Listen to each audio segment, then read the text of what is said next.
two things we're doing today with the car. We're going to put new brake pads and rotors on. Rotors are right there. I cleaned them earlier. They're power stop, I think. Yep, power stop. They were the only people that made slotted end drilled rotors for my car. And then I got Ray Besto's brakes right here. And then they're ceramics with all new mounting hardware. And then I have a C-clamp around here too that I'm going to use the brake to push back the brake piston on the caliper. We got to get it jacked up, and we're also going to put on my new motor mounts, which is in that box right there. And what that is, it's what is it? DCR motor mounts, upper and lower. I'm not doing the center motor mount because it's not that bad, but the two other ones need to be replaced. That's pretty much all we're doing today. Alright, so I'm taking parts from a Neon, and that's basically where this motor mount came from, a Neon, or made for a Neon. So first problem that we have, the original bolt, the new one doesn't fit with this one. That's alright. So we can use the old one, okay? Second thing, there's a little lip here, okay? We can get a zoom on that. It might be a little bit too dark in there. There it is. It's right there. So we got to file that down somehow because this motor mount won't sit flush with it.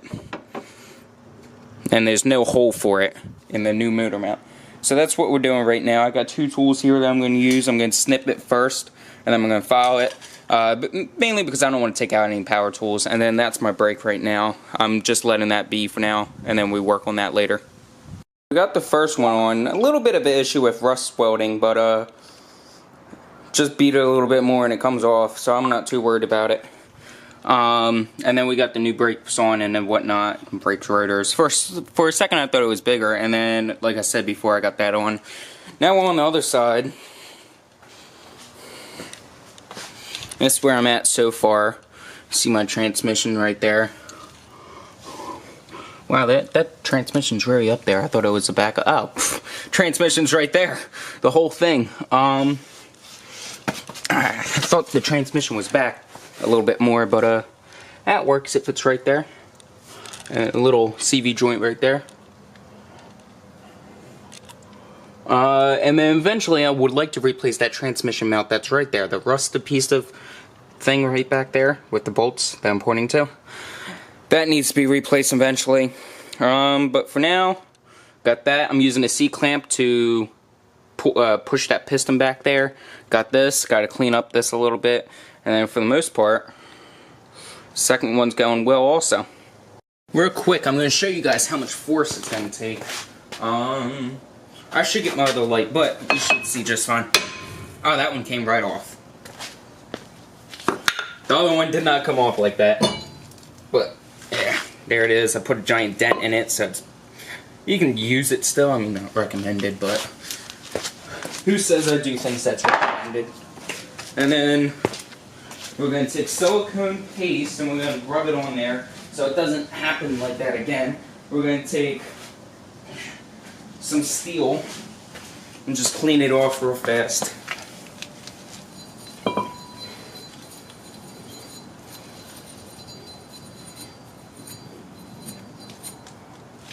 Should be enough. And then we take the silicone paste that was included, and I'm just going to rub it on the rotor part this time.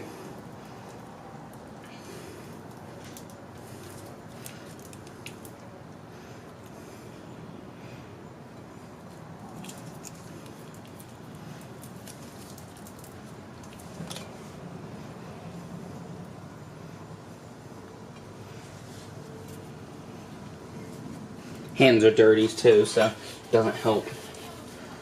Put this back on, or the new one on rather.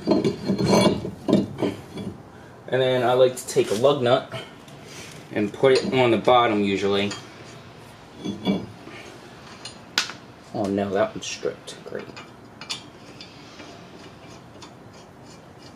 Cross-threaded it is. I don't know how that happened. Whatever, we're gonna get new wheel studs on here anyway. You don't want to use factory wheel studs if you're trying to make power. And it's crooked. You gotta be careful of that.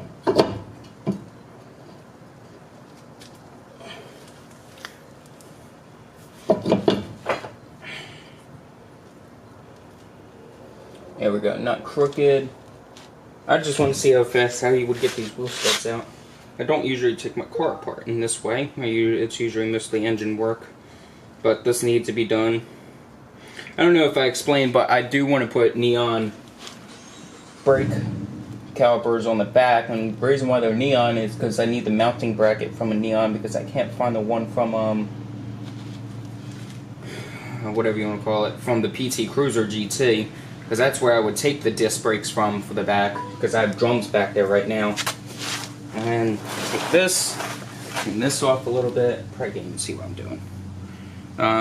I'm not going to take this out. You can take that out and re-silicone it, but they seem to be fine.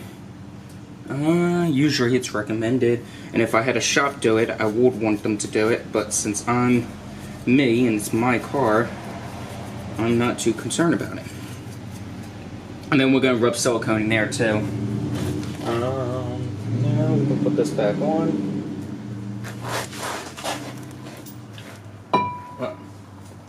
So I do have silicone lubricant here that I just spray these bolts with to put them in easier.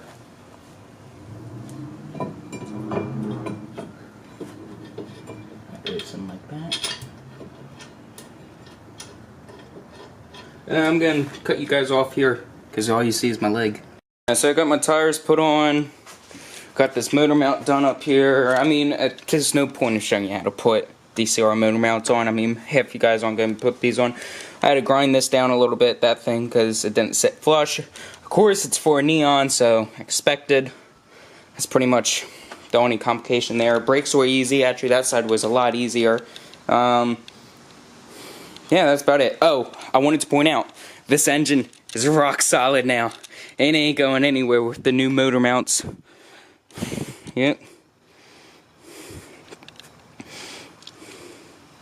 Because before it used to flex about 2 inches just by me pushing on it, and 3 inches about with the motor torque. But let me show you why. Because that's why. That's right there. And take that where the bolt holds right out. Look. So they were long due to be replaced. But I want to get this off jack stands and go have fun with it.